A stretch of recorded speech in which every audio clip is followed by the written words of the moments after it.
बिस्मिल्लाहिर्रहमानिर्रहीम। मैं आसिफ खान, तमाम देखने सुनने वालों को मेरा सलाम।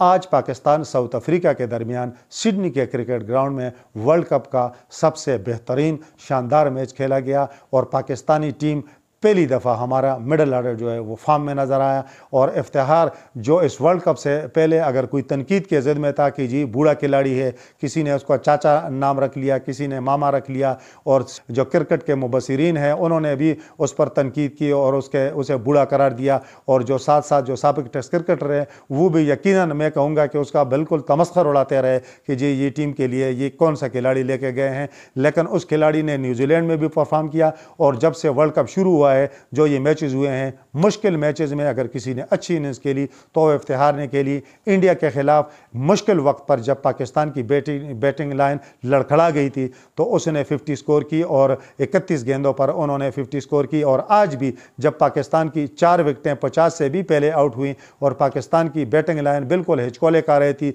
और लग रहा था कि शायद कि हम 100 रन भी नहीं बना सकेंगे, तो इफ्तिखार अहमद जो है वो डट गए और उन्होंने 35 गेंदों पर निसफ सेंचुरी भी स्कोर की और साथ बाकी खिलाड़ियों को भी खिलाया। आज जो सबसे बेहतरीन इनिंग्स खेली वो शादाब ने खेली, जिन्होंने 20 गेंदों पर निसफ सेंचुरी स्कोर की और छक्कों चौकों की बरसात की। इफ्तिखार ने छक्कों चौकों की बरसात की और पाकिस्तान ने पहली दफ़ा 185 रन बनाए, जिसमें आज पहली दफ़ा मौका दिया गया मोहम्मद हारिस को, जो इंजर्ड फ़खर जमान की जगह उन्हें शामिल किया गया। शुक्र है आसफ अली को शामिल नहीं किया। आउट अगर 0 पर आउट हो आसफ अली ने होना था तो हारिस ही आउट हो जाता तो अच्छा था। और हारिस ने आज अपनी सिलेक्शन कम अज़ कम दुरुस्त साबित की और उन्होंने 11 गेंदों पर 28 रन बनाए एक बरकरफ्तार इनिंग्स के लिए। और जो पहले 6 ओवर हैं जिसका दायरा है उसका अगर सही फ़ायदा उठाया तो वो मोहम्मद हारिस ने उठाया, वो बदकिस्मती से फिर आउट हो गए। नवाज़ ने भी शानदार बल्लेबाजी की, 22 गेंदों पर 28 रन बनाए। यूँ पाकिस्तान ने 9 विकेटों के नुकसान पर 185 रन बनाए, जो इस टूर्नामेंट में पाकिस्तान की जानिब से सबसे बड़ा स्कोर था। जवाब में बारिश शुरू हुई तो 14 ओवर्स में साउथ अफ्रीका को 142 रन का हदफ दिया गया और उनकी जो 9 विकेटें गिरी और वो 108 ही रन बना सके। पाकिस्तान की जानिब से शानदार बॉलिंग की आज जो शाहीन शाह अफरीदी है वो पहली दफ़ा फॉर्म में नज़र आए। उन्होंने 3 ओवर किए और 14 रन दिए, सिर्फ 14 रन, 3 विकेटें ली। साथ साथ जो है शादाब ने बैटिंग की तरह बॉलिंग में भी अपने जौहर दिखाए, 2 विकेटें उन्होंने ली। और वसीम जूनियर जिन्हें एक एडिशनल बॉलर के तौर पर इस टीम में शामिल किया गया है इंडिया से शिकस्त के बाद, तो उन्होंने भी आज 2 विकेटें ली। और ये मैच अहम मैच और मतलब एक फैसला कुन मैच पाकिस्तान की टीम ने जीत लिया और कम अज़ कम अब 6 तारीख तक हमारी सेमीफाइनल में जाने की उम्मीदें अब जिंदा रहेंगी। अगर आज टीम पाकिस्तान हार जाती तो हमने आज ही इस टूर्नामेंट से बाहर होना था। फिर ये बात दोहराऊंगा कि पाकिस्तान ने 2 मैचेस बिल्कुल जीते हुए मैचेस, एक इंडिया को प्लेट में रख के दिया, एक हमने जिम्बाब्वे को प्लेट में रख के दिया।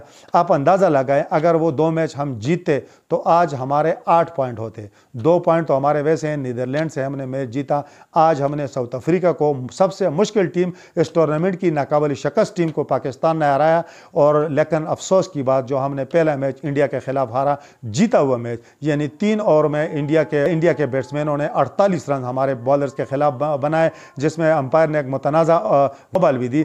बहरहाल अगर हम जिम्बाब्वे को प्लेट में रखकर मैच पेश न करते, इंडिया को पेश न करते, तो शायद आज हम जो है वो सेमीफाइनल में पहुंचे होते। आज 3 तारीख है और 3 तारीख ही हम सेमीफाइनल में होते, लेकिन हमारी बैटिंग लाइन से गलतियां हुई। हमारे बॉलर्स ने हर मैच में अपनी मौजूदगी का, अपनी कारकर्दगी का लोहा मनवाया, लेकिन हमारे बैट्समैनों ने मायूस किया। और आज जब हमारे बैट्समैन चले, आज हमारे ओपनर फिर नाकाम हुए, बाबर भी नाकाम और रिजवान भी नाकाम और शान मसूद भी नाकाम। ये तो शुक्र है कि इफ्तिखार जो है वो आज डट गया, साथ हारिस डट गया, साथ नवाज डट गया और साथ जो है वो शादाब डट गया। आज के मैच में हमने देखा कि ये T20 के स्टाइल पर खेले हैं। आज के मैच में हमने देखा कि हर बैट्समैन जो है उसने कम गेंदें खेली, ज़्यादा रन बनाए। अगर हमने T20 मैचेस खेलने हैं तो इस तरह की बैटिंग करनी होगी, डरना नहीं, वगरना 40-42 पर तो हमारे 40 आउट 4 आउट हो चुके थे। अगर हम डर जाते तो यकीनन हमने 100 रन बनाने थे, 150 बनाने थे और साउथ अफ्रीका ने वो 10 ओवर में 12 ओवर में पूरा करने थे। हमारे बैट्समैन डरे नहीं। स्पेशली मैं ज़्यादा क्रेडिट दूंगा शादाब और इफ्तिखार को कि उन्होंने ज़िम्मेदाराना जारहाना बैटिंग की। साथ नवाज ने भी अच्छी बैटिंग की और हारिस ने इब्तिदा में अच्छी बैटिंग की और जो दायरा है उसका खूब फ़ायदा उठाया और यूँ पाकिस्तान ने ये मैच जीत लिया। अब 6 तारीख तक हमारी इस टूर्नामेंट में जो सेमीफाइनल की दौड़ के लिए जो शमएं हैं वो रोशन रहेंगी और 6 तारीख को 3 अहम मैचेस खेले जाने हैं हमारे पोल के। एक मैच होना है साउथ अफ्रीका का मुकाबला है नीदरलैंड के साथ, दूसरा मैच होना है इंडिया का मुकाबला है जिम्बाब्वे के साथ, तीसरा मैच होना है पाकिस्तान का मुकाबला है बांग्लादेश के साथ। अगर जो हमारे जो मुखालिफ टीम है उसमें कोई भी टीम इंडिया या साउथ अफ्रीका अपना मैच हार जाएं या स्पेशली साउथ अफ्रीका के मैच में बारिश हो जाए तो फिर हमारा सेमीफाइनल में जाना यकीनी है।